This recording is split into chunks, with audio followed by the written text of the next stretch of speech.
លាឆ្វេងតាំងពីមានបងក្បែរកាយមិនដែលលេ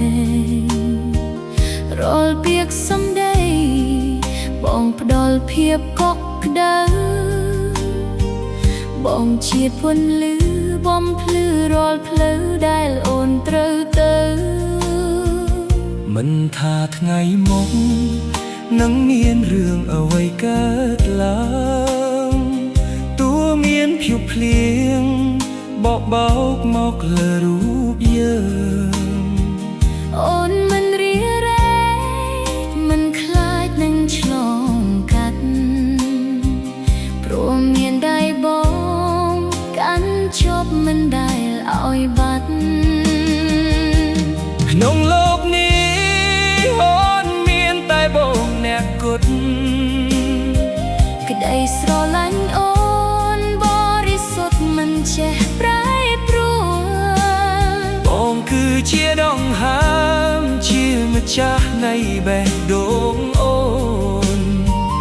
ទោះយូរយ៉ាងណាក៏អូននៅតែស្មោះស្ម័គ្រអូនសន្យាថានឹងថែរក្សាស្នេហ៍យើងឲ្យដូចជាតិបងដែលមានតម្លៃបំផុតអូនមានតែបង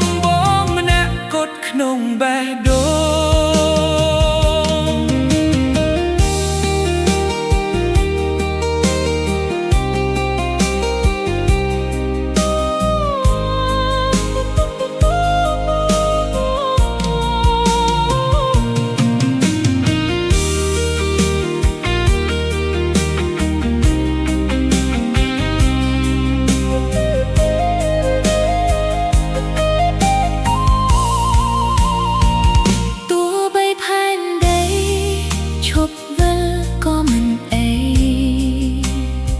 ឲ្យតែរូបប